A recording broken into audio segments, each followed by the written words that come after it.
સુશાસન દિવસ નિમિત્તે શહેરી વિકાસ અને શહેરી ગૃહ નિર્માણ વિભાગના નવનિર્મિત ધાંગધ્રા નગરપાલિકા ખાતે આવેલ ઘાટ દરવાજા પાસે સિટી સિવિક સેન્ટરના લોકાર્પણનો કાર્યક્રમ યોજાયો હતો।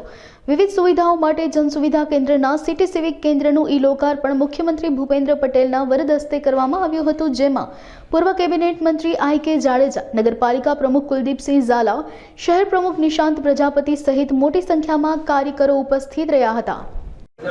ધાંગધ્રા નગરપાલિકા દ્વારા ગુજરાત રાજ્યના માનનીય મુખ્યમંત્રી શ્રી ભૂપેન્દ્રભાઈ પટેલે સમગ્ર ગુજરાતમાં આજે સુશાસનના દિવસે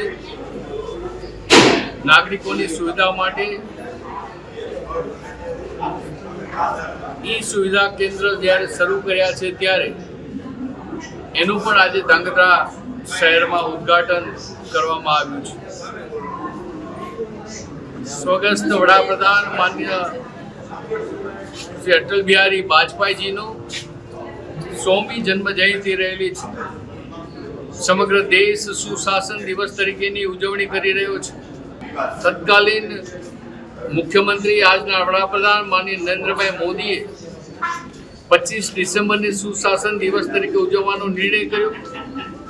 ગુજરાતના મુખ્યમંત્રી તરીકે સુશાસનના અનેકવિધ નિર્ણયો માનનીય નરેન્દ્રભાઈ મોદીએ કર્યા અને દેશમાં કેન્દ્રમાં માનનીય શ્રી નરેન્દ્રભાઈ મોદીએ વડાપ્રધાન તરીકે સુશાસનના અનેકવિધ નિર્ણયો જ્યારે કર્યા છે ત્યારે આજના સુશાસનના દિવસે રાજ્યના મુખ્યમંત્રી માનનીય શ્રી ભૂપેન્દ્રભાઈ પટેલે અનેકવિધ યોજનાઓ આજે શુભ શરૂઆત કરાવી છે।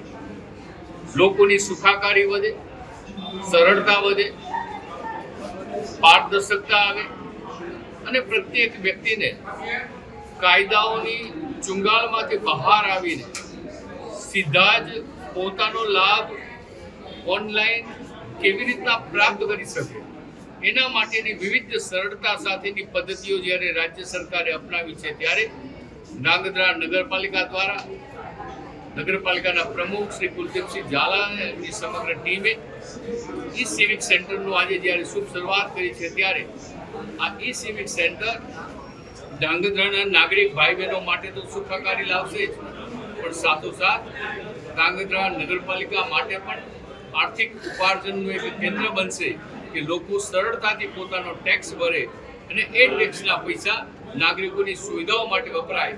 આવી વ્યવસ્થાઓ સાથે માનનીય મુખ્યમંત્રી શ્રી ભૂપેન્દ્રભાઈ પટેલે આજે રાજ્યના સિવિક સેન્ટરનું લોકાર્પણ કર્યું છે। આજના દિવસે ધાંગધ્રાના શહેરીજનો, પદાધિકારીઓ અને અધિકારી કર્મચારીઓએ અનેક શુભેચ્છાઓ, શુભકામનાઓ પાઠવું છું।